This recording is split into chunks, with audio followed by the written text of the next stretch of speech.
Las mediciones y control de sondeos las realizamos porque tenemos la necesidad de medir y controlar el sondeo. En los tipos de medida veremos que fundamentalmente vamos a medir longitudes, la profundidad, que es uno de los parámetros que más definen el sondeo, su relación con el ángulo vertical y la orientación de nuestro sondeo a través del azimut. Luego pasaremos a hablar de equipos de observación de los sondeos. Hablaremos de periscopios y de cámaras de televisión, para después pasar a hablar de herramientas de impresión de huellas.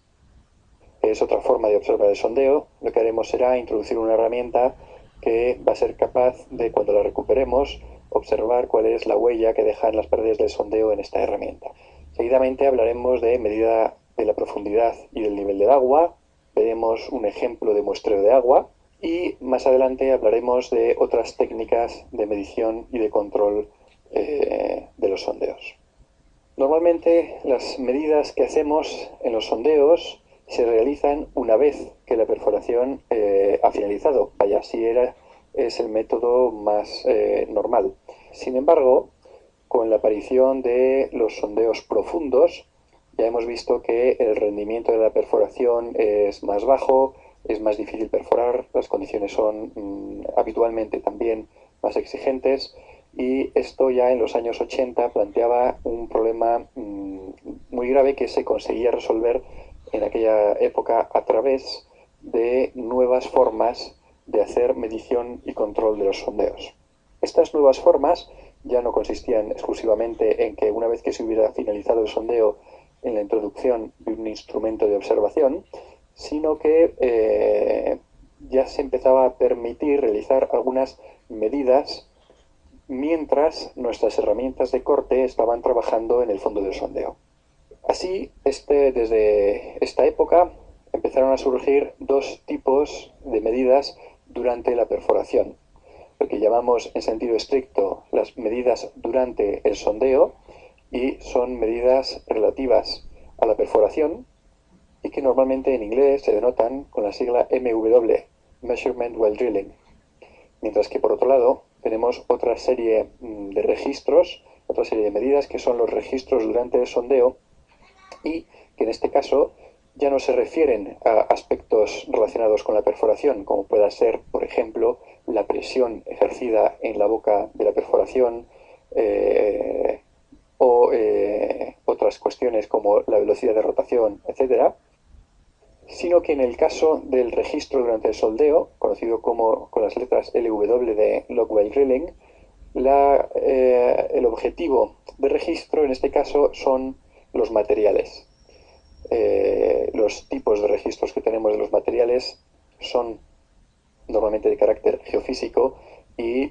verán que en multitud de sitios se conocen como diagrafías, que no es otra cosa que una prospección geofísica a través de una sonda introducida en un sondeo. Mientras que las diagrafías clásicas se hacían con la introducción de la sonda y normalmente se hacía en el sentido de ascenso de la sonda, es decir, en el sentido de extracción de la sonda del sondeo, el Log While Drilling se va realizando a medida que se va perforando, y esto ha planteado incontables ventajas. Veremos algunas de las herramientas y de los métodos en las próximas diapositivas. ¿Por qué necesitamos medir y controlar un sondeo?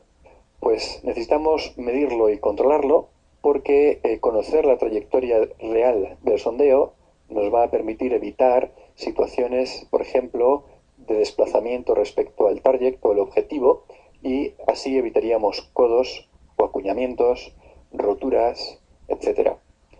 Esto nos va a permitir ajustarnos mucho más al plan de trabajo. Evidentemente, si conocemos cuál es la trayectoria real de nuestro sondeo,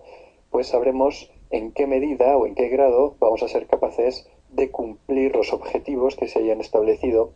para la ejecución de ese sondeo.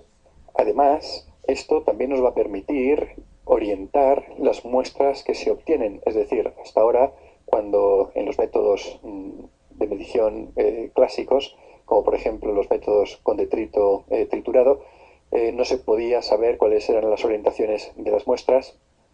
y en muchos casos tampoco se podía ni siquiera cuando el registro de testigo era continuo.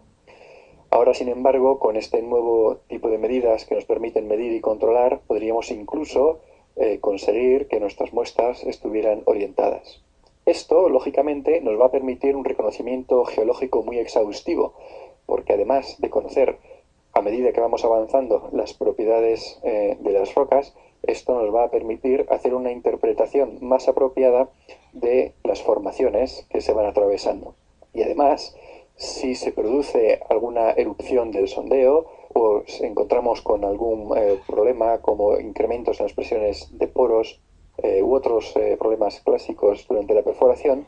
entonces podríamos, gracias a la labor de medición y de control durante el sondeo, pues tomar las medidas que resulten necesarias para paliar el efecto de esa perturbación en el avance del sondeo. Los tipos de medidas que se realizan, fundamentalmente ya hemos comentado cuáles son, y lo que más nos interesa, o que uno de los parámetros que más nos interesa es la trayectoria del sondeo. La trayectoria del sondeo nos interesa sobremanera porque al final del sondeo o en algún punto intermedio del sondeo tenemos que haber sido capaces de alcanzar nuestro objetivo. Si nuestro objetivo en superficie lo localizamos relativamente fácil, es decir, su posición expresada en coordenadas x y sobre la superficie de la Tierra son conocidas, esto no significa que nosotros en la vertical seamos capaces de alcanzar ese punto. Hemos comentado en diapositivas anteriores que normalmente la trayectoria de nuestros sondeos no es recta, sino que se considera recta dentro de lo que es un cono definido por el ángulo máximo permisible que nos va a permitir alcanzar el objetivo. Así pues, todos los sondeos tienen una cierta desviación y esa desviación la vamos a medir. Entre la medida de longitud o profundidad perforada existen distintos métodos. El método clásico para los métodos de perforación, por ejemplo, por rotación, en los que vamos incorporando varillas a medida que vamos avanzando, lo que se hace es sumar las longitudes de cada una de las partes que componen a la sarta de perforación. De tal manera que, conociendo la longitud de cada uno de los elementos que componen la sarta de perforación, sus varillajes, la boca, etcétera, pues podríamos conocer a qué profundidad, a qué longitud hemos alcanzado. Ya no podemos hablar en sentido estricto, recuerden, de profundidad, sino de longitud, porque nuestros sondeos no son perfectamente verticales. La otra forma de medir la longitud de nuestro sondeo es medir el cable cuando está desenrollado, cuando izamos las herramientas. Es decir, nosotros, al igual que hacemos cuando tenemos sartas de perforación compuestas por distintos elementos, como en los varillajes, pues podemos hacer una medida similar, pero en este caso utilizando el cable cuando izamos las herramientas. Otra forma de medir la profundidad es mediante sondas de alta resolución, pero es un método menos utilizado que los anteriores en la mayor parte de los casos, aunque sí que se utilizan en casos particulares, como pueden ser, por ejemplo, los sondeos profundos que hemos comentado anteriormente. Otra medida que nos interesa para conocer la trayectoria de nuestro sondeo no es solo su longitud, sino que es su inclinación. La inclinación del sondeo la definimos como el ángulo que forma el eje del sondeo respecto a la vertical local del terreno como consecuencia de la fuerza de la gravedad. Y se puede medir de distintas formas. Podemos utilizar inclinómetros de tipo mecánico o de péndulo, que los vamos a ver a continuación cómo funcionan, o podemos utilizar tubos grabadores de ácido. Veremos también cómo funcionan. No son los únicos métodos, puesto que existen otra serie de instrumentos que habitualmente vienen combinados para el registro de otras cuestiones, como son acelerómetros, que nos van a servir para registrar tanto la inclinación como el azimut al mismo tiempo, en función de si utilizamos varios de estos acelerómetros incorporados en nuestra sarta de perforación. En esta imagen vemos los inclinómetros mecánicos de péndulo. lo que se hace es que se introduce un inclinómetro de este tipo y es un péndulo que puede oscilar en función de la inclinación que vaya alcanzando nuestro sondeo, y sobre este péndulo, que contiene un indicador, ponemos un soporte, sobre un soporte un disco que viene graduado. Ese disco graduado contiene círculos concéntricos que nos va a expresar la medida de la inclinación. Así, cuando introducimos la herramienta en el sondeo, el disco se hace colisionar con la parte superior del péndulo y nos queda una marca que podemos observar que nos indica la inclinación que tiene el sondeo. La unidad angular que normalmente se utiliza es entre 0, o la variación que se puede medir con este tipo de péndulos oscila desde 0 hasta 12 grados o desde 0 hasta 17 grados según los distintos modelos, y es una forma clásica de medir la inclinación del sondeo. En esta diapositiva vemos cómo funciona el tubo grabador de ácido. El principio químico de funcionamiento y físico de funcionamiento de los tubos grabadores de ácido es el siguiente. En un tubo se incorpora ácido que sea capaz de atacar, es decir, de corroer el material que contiene a dicho ácido. Normalmente se utiliza ácido fluorhídrico al 4%, es un ácido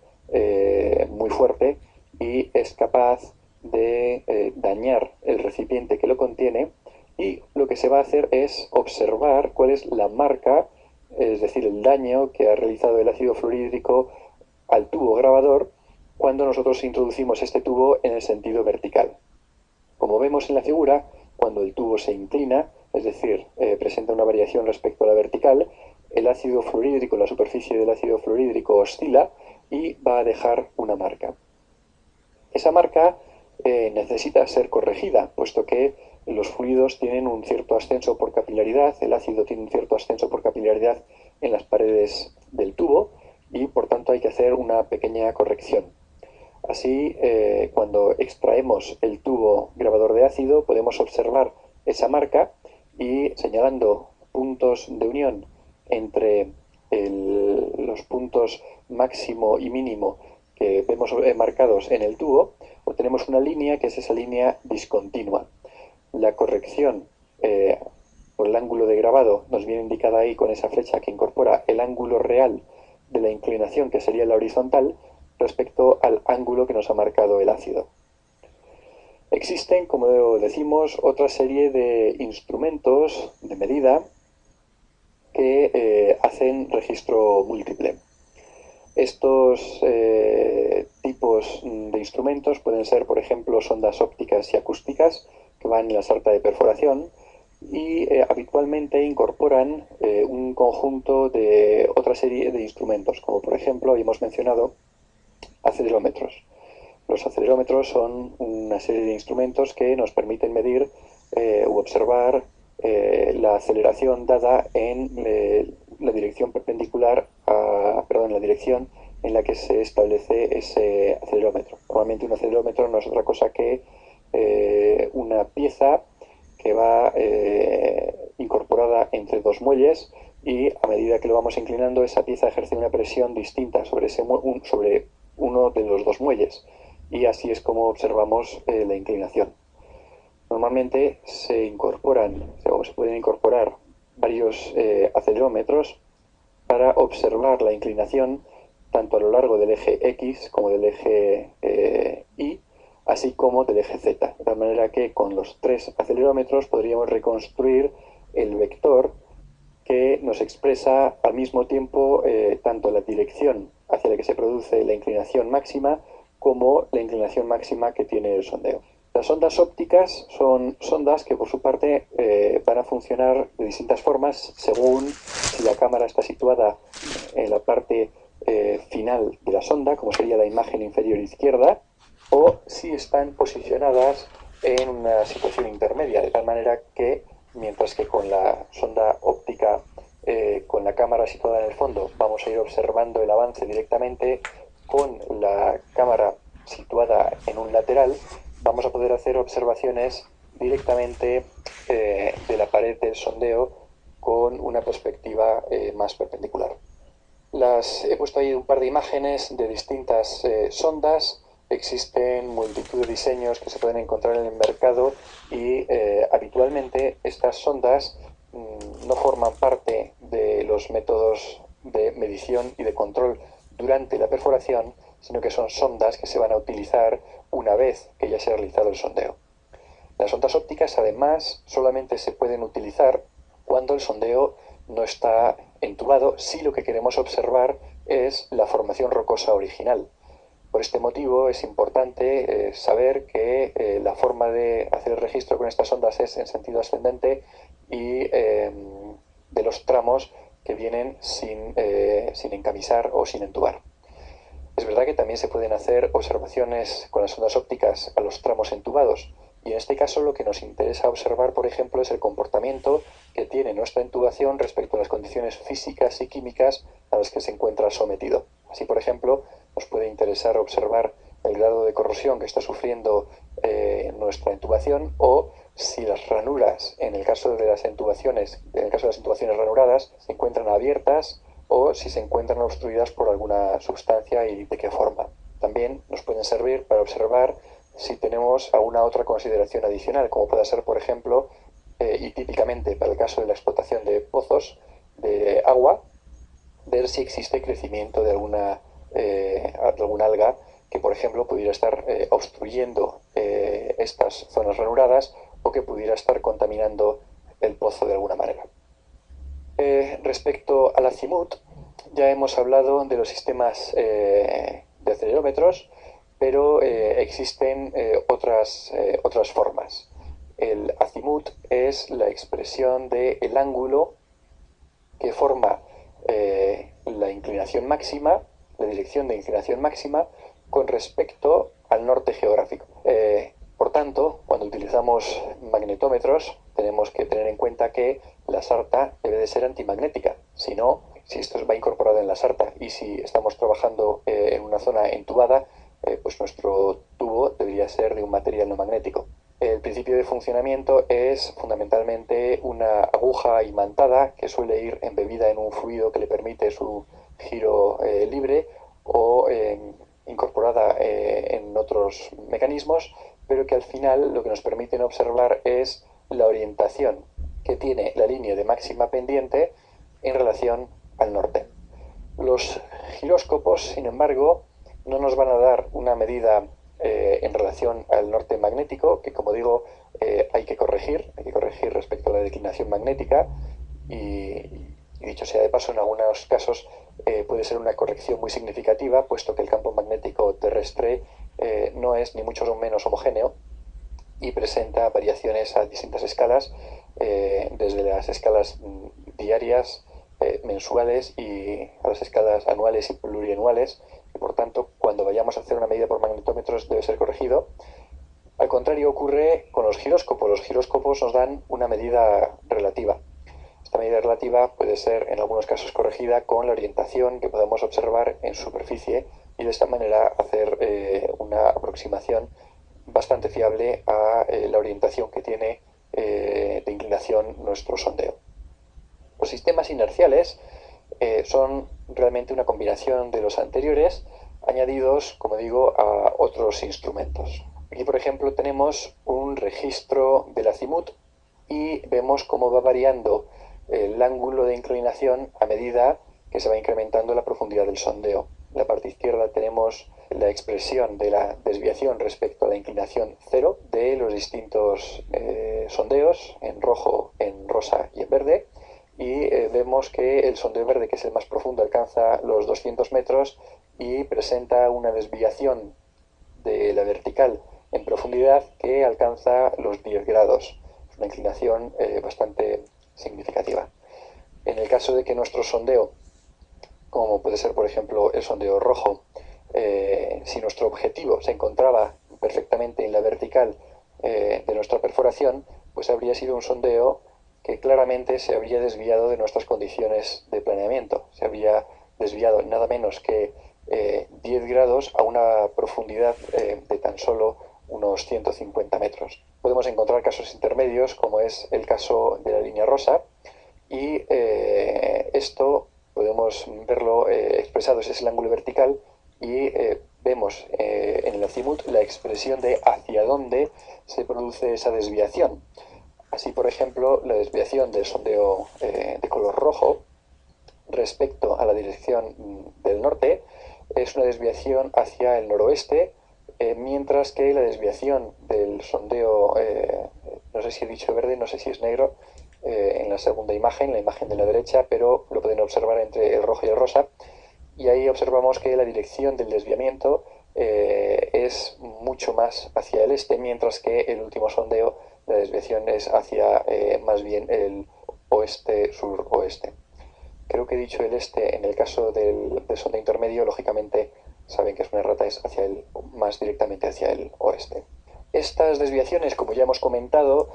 pueden estar inducidas y derivadas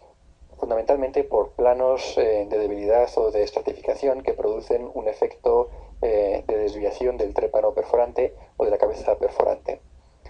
La forma de corregir estas desviaciones es a través de una serie de útiles que pueden ser de distinto tipo, pero que tienen una forma más o menos acuñada, y lo que hacen es forzar a que la perforación recupere su dirección o la dirección que se había planificado como óptima.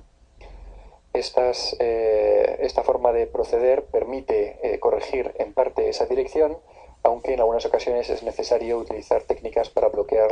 el sentido de avance que había sido errado en el primer intento.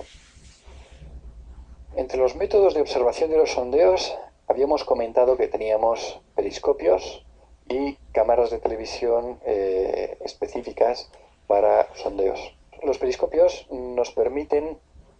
observar directamente el sondeo, pero plantean un problema muy importante respecto a la profundidad a la que alcanzan. Normalmente producen buenos resultados hasta 30 metros, pero es difícil conseguir periscopios de mayor profundidad. Con el que periscopio hasta esas profundidades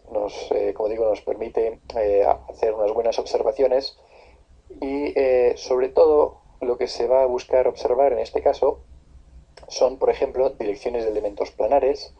así como algunas otras cuestiones que puedan afectar directamente al sondeo. Sondeos de esta profundidad pueden ser, por ejemplo, sondeos de investigación geotécnica, pero también pueden ser, por ejemplo, sondeos de exploración o de captación de agua. En este caso, el periscopio nos puede servir como un instrumento fácil de conseguir para observar algunos de los condicionantes que ya hemos mencionado, como por ejemplo el estado en el que tenemos la perforación, el estado de fluencia o de obstrucción de los elementos ranurados, o en el caso de que no esté intubado, pues para observar el estado de conservación de las paredes del sondeo, etc. Una de las ventajas que tiene el periscopio es que nos permite obtener fotografías con dispositivos que se pueden acoplar en superficie, lo que significa que se pueden obtener imágenes de muy buena calidad o de una calidad muy aceptable para las paredes del sondeo por este método. Respecto a las cámaras de televisión de sondeos, normalmente vienen con un conjunto de instrumentos adicionales. Desde luego es interesante, una vez que utilizamos ya una sonda para hacer la observación, pues que podamos hacer el registro de otra serie de medidas. Y por tanto, normalmente las cámaras de televisión para sondeos nos van a permitir hacer lecturas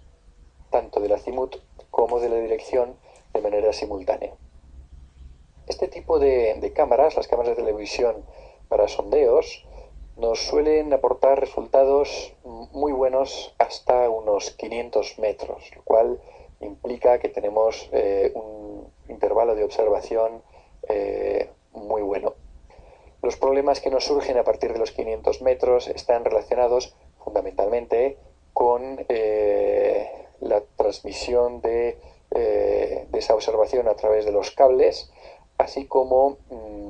las características resistentes de nuestros objetos a esas profundidades. Es decir, la cámara normalmente está preparada para soportar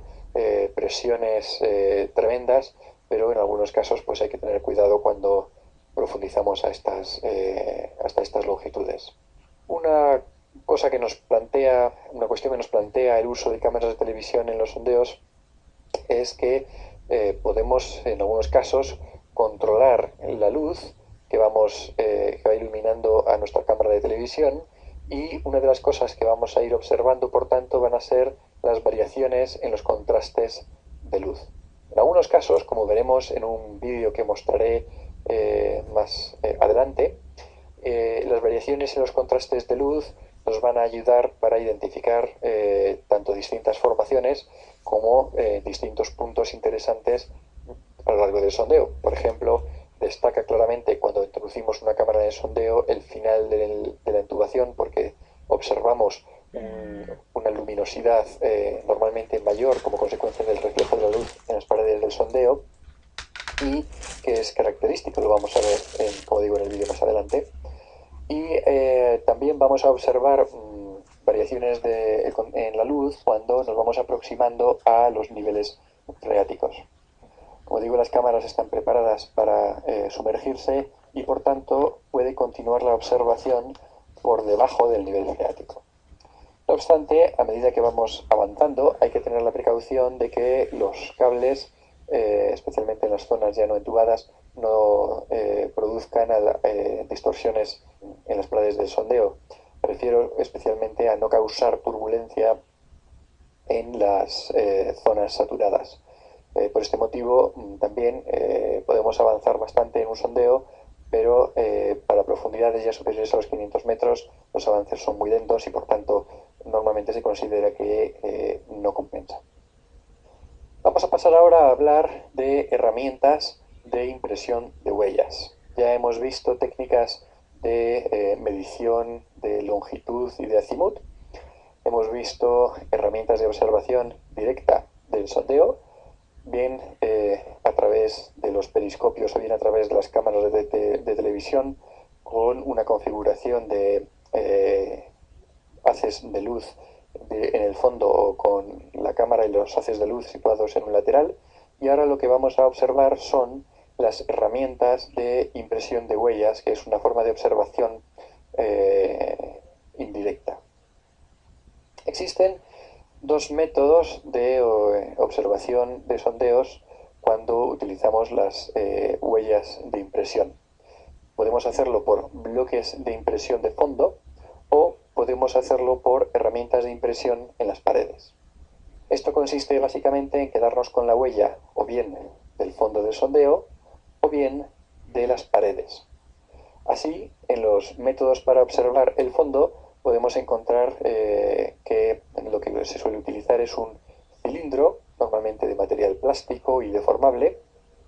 o bien se pueden utilizar otros materiales, como puede ser, por ejemplo, materiales fácilmente deformables, como podría ser la cera o la arcilla, o en algunos casos podríamos utilizar distintos tipos de resinas para poder hacer esa impregnación de la huella del fondo, o aún en otros casos podemos utilizar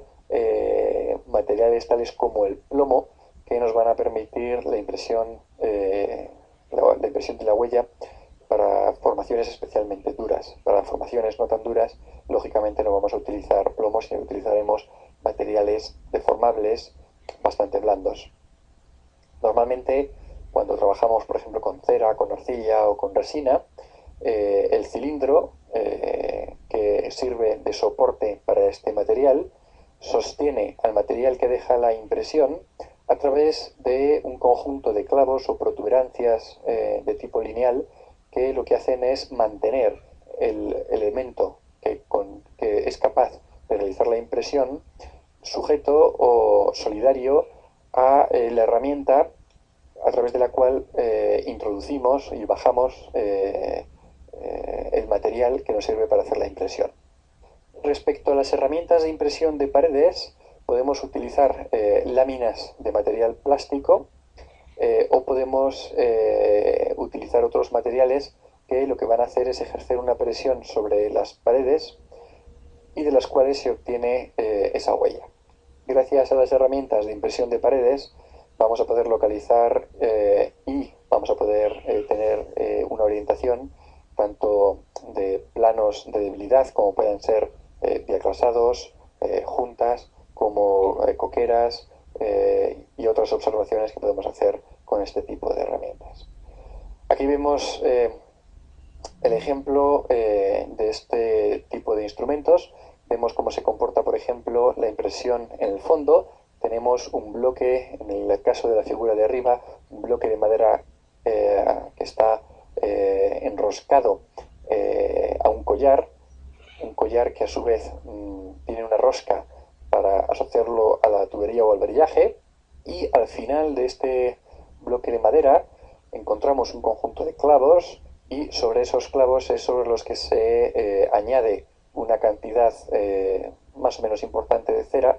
y cuando este instrumento golpea el suelo, lo que vamos a recuperar es el relieve invertido de los relieves que contiene el fondo, es decir, una protuberancia en el material que nos va a dejar la huella se observaría como una concavidad. En el caso en el que utilicemos arcillas, también se pueden utilizar algunos envoltorios, de tal manera que la arcilla va contenida dentro de ese envoltorio y funciona de manera similar a la cera. En el caso de la impresión en paredes, observamos que podemos tener dos posiciones. La posición desinflada consiste en tener las paredes de nuestra herramienta lo más juntas posibles, y esto nos va a permitir introducir la herramienta en profundidad. Después del tubo central que contiene la herramienta, encontramos una cámara que es de tipo flexible, y después de esta cámara encontramos una espuma plástica, y entre la espuma plástica y la cámara ese espacio lo vamos a poder llenar de aire, y entonces cuando lo inflemos, la parte de la película termoplástica va a ser la que nos impregne la huella. Es decir, en definitiva, el método consiste en inflar esta herramienta en el fondo, y al inflarlo se ejerce una presión contra las paredes, y de esta manera nos queda el registro, también en relieve invertido, de las rugosidades que podemos encontrar en las paredes. Las rugosidades, como digo, más importantes que nos interesan son todas aquellas relacionadas con planos de debilidad, aunque en algunos casos pueden interesarnos cuestiones como la granulometría. También podemos obtener imágenes 3D a través de otros métodos de observación, como por ejemplo pueden ser algunos tipos de sondas, como por ejemplo sondas de tipo acústico, o a través de restitución de imágenes o proyección de imágenes sobre un sondeo. Así, por ejemplo, cuando observamos imágenes en 3D, ya no estamos observando el relieve físicamente sobre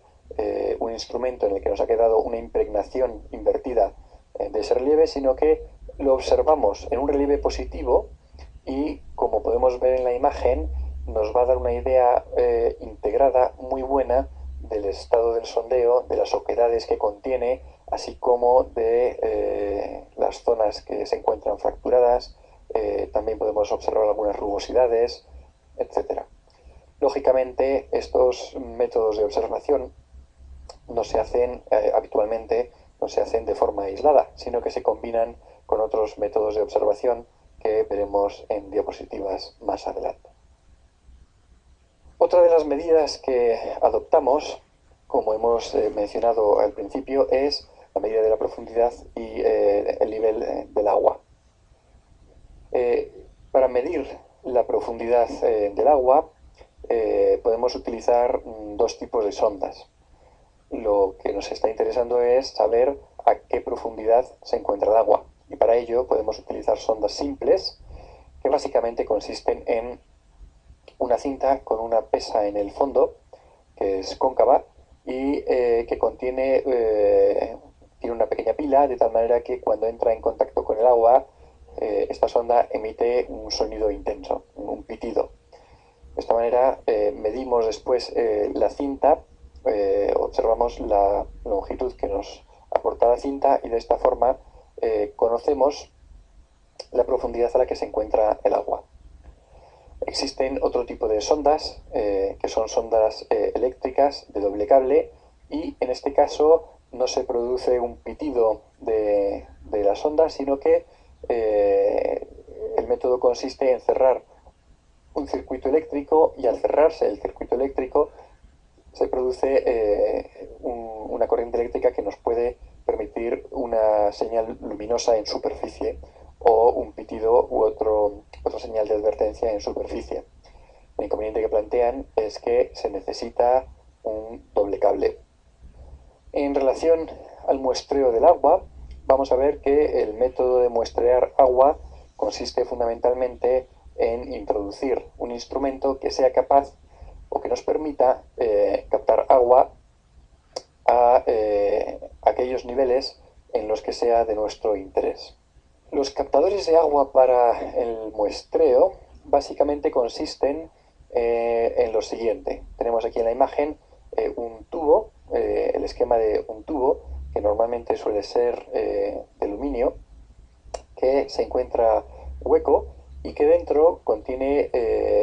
una serie de vías que permiten centrar el cable con el que introducimos nuestro elemento con el que vamos a muestrear el agua. El cable normalmente es un cable bastante fino que nos permite introducir la sonda, el elemento de muestreo dentro del sondeo, y lo que se hace es que primero se introduce el tapón inferior, después viaja el tubo de aluminio y por último lo que va a viajar es el tapón superior deslizante sobre el cable. En el tapón inferior tenemos dos partes, una parte de goma, que es la que va a hacer, la que va a sellar el tubo de aluminio por la parte inferior, y una parte de acero, que lo que va a hacer es aportar un peso al cable y permitir que el instrumento viaje hasta la profundidad que sea deseada. Y una vez que tenemos a la profundidad deseada este tapón inferior, viaja, como digo, el tubo de aluminio, y el tapón que viaja después lo que hace es sellar la parte superior. Así el tapón superior es un tapón deslizante sobre el cable y también contiene esas dos partes. La goma, que es la que sella el tubo de aluminio, y una parte de acero sobre la goma que aporta un peso que va a ser el que permita tanto el descenso del tapón como aportar la carga necesaria para que la muestra de agua que se esté observando refleje la composición química del nivel que sea de nuestro interés. Como vemos, por ejemplo, en la figura que tenemos en la parte de la derecha, la química del agua está influenciada por los distintos niveles acuíferos que van aportando agua a nuestro sondeo. En la figura que tenemos en la derecha vemos que existen tres niveles acuíferos fundamentalmente y que han sido atravesados, y entre ellos existen formaciones impermeables. Pues bien, para muestrear la química, para obtener muestras del agua para su ulterior análisis en laboratorio de uno de estos niveles, lo que se hace es, una vez que se sabe a qué nivel está el punto de interés, se mete el cable por la sonda midiendo la longitud que estamos incorporando dentro del sondeo, y cuando ha llegado a la altura correspondiente, a la profundidad correspondiente, es ya cuando se cierra y se sella el elemento muestreador. Una vez que está en superficie, se debe de cambiar de recipiente, puesto que en algunos casos pudiéramos tener algunas alteraciones en la composición en función del tipo de recipiente, y por tanto es conveniente que una vez que se extrae la muestra se traslade a un recipiente apropiado. Aunque en algunos casos no interesa que la muestra de agua se contamine en superficie y por tanto pues se pueda producir una sustitución de la herramienta de muestreo del agua. Vamos a ver ahora otras medidas que se pueden utilizar como log while drilling, aunque también se pueden realizar como registro aparte o separadas de las herramientas de corte. Es decir, muchas de estas medidas se pueden hacer tanto durante la perforación como una vez se ha finalizado la perforación. Las medidas que nos van a interesar realizar en un sondeo son fundamentalmente las siguientes: la densidad de la roca, la porosidad a través del método de neutrón, vamos a medir radiactividad a través de rayos gamma, y resistividad o la oposición que pone un cuerpo a la transmisión a través de él de una corriente eléctrica. Este tipo de medidas, como pueden observar, son fundamentalmente son medidas geofísicas y por tanto indirectas, y normalmente se conocen como diagrafías. Las diagrafías, por tanto, son medidas geofísicas que podemos obtener durante la perforación en los métodos LWD o posteriormente a la realización de la perforación. Bien, en las diapositivas anteriores hemos hablado de medición y de control de sondeos, y algunos aspectos lo hemos visto de manera un poco superficial, así que vamos a pasar al temario de testificación de sondeos y vamos a profundizar un poco más en algunos de los aspectos que relacionan a las mediciones y el control de sondeos. En definitiva, testificar un sondeo es la actividad a través de la cual vamos a